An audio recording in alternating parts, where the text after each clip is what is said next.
हाथों में छड़ी, सर पर उल्टी सीधी टोपी, ढीली ढाली पतलून जिसे हाथों से बार बार पकड़कर नीचे गिरने की जुस्तजू से बाज रखना, तंग कोट, नाक के नीचे नन्ही मुन्नी मूंछें, और जब बेढंगी चाल चलें तो बेइख्तियार देखने वालों के चेहरों पर मुस्कुराहट बिखर जाए। ये तारुफ है चार्ल्स स्पेंसर चैपलिन का, जिनका जिक्र किसी महफिल में हो तो इनका तस्वुर करके ही खिलखिलाने को दिल चाहता है। खामोश फिल्मों के शोहर आफाक बरतानवी अदाकार ने अपने असल नाम की बजाय चार्ली चैपलिन के जरिए ज्यादा शोहरत पाई। मज़ाही अदाकारी ऐसी की कि हर अदाकार के लिए संगे मिल बने, जिनका मखसूस गेटअप लॉलीवुड और बॉलीवुड के कई फनकारों ने धारा। कहा जाता है कि 20वीं सदी की दो मशहूर तरीन गैर सियासी शख्सियात में से एक आइंस्टाइन और दूसरे चार्ली चैपलिन है।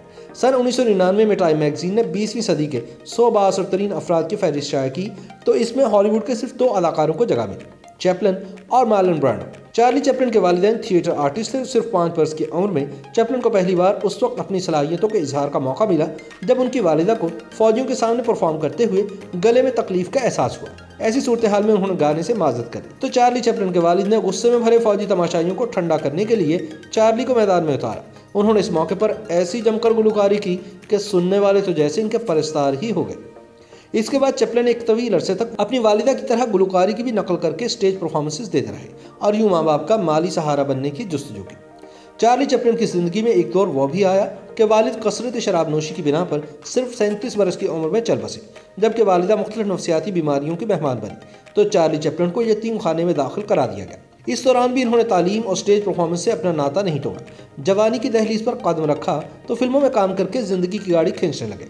इस मरहले पर इन्होंने फैसला किया कि अपने अंदर छुपे गमों और तकलीफ को दुनिया से पोशीदा रखकर इनको हंसाने पर मजबूर करेंगे। चार्ली चैपलिन की ख्वाहिश थी कि अगर कोई उन्हीं जैसी दुश्वारियों और परेशानियों का शिकार है तो वो उनकी अदाकारी देखकर उन्हें फरामोश करे और फिर एक के बाद एक मज़ाहिया फिल्मों में अपने मज़ाहिया गेटअप से कामयाबी की सीढ़ियाँ चढ़ते चले गए। चार्ली चैपलिन ने बरतानिया से अमेरिका का सफ़र किया तो यहाँ आकर भी इन पर फिल्मों की बरसात हो गई। वो सिर्फ एक अदाकार ही नहीं थे, बेहतरीन हिदायतकार, कहानी नवीस और मौसीकार भी थे।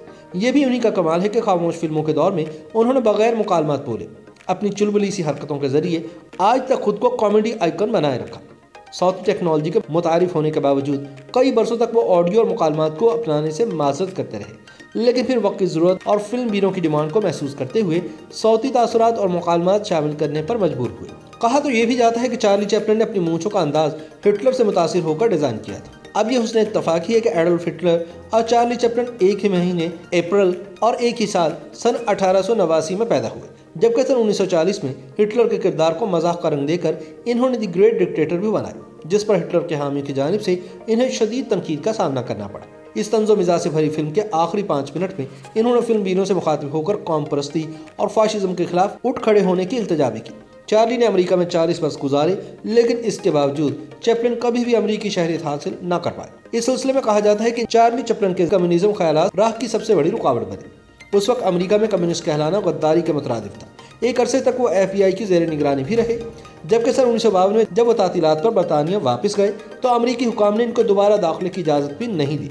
तभी दिल बर्दाश्ता होकर उन्होंने स्विट्ज़रलैंड में ही सकूनत इख्तियार की। इस दौरान सिर्फ एक बार सन 1972 में चार्ली चैपलिन को अमेरिका आने का मौका मिला, क्योंकि इनकी फिल्म लाइमलाइट को बेहतरीन मौसीकी पर ऑस्कर का हकदार ठहराया गया था। ये फिल्म सन 1952 में जारी हुई थी। चार्ली चैपलिन को यह एजाज़ भी हासिल रहा कि वो पहले अदाकार थे जिनकी तस्वीर 6 जुलाई सन 1952 को अमेरिकी जरीदा टाइम मैगजीन के सरवक्त पर शाया हुई। यही नहीं, सन 1916 में वो अमेरिकी सदर से ज़्यादा तनख्वाह लेने वाली शख्सियत थे। चार्ली चैपलिन खासे दिलफेंक और रंगीन मिजाज थे।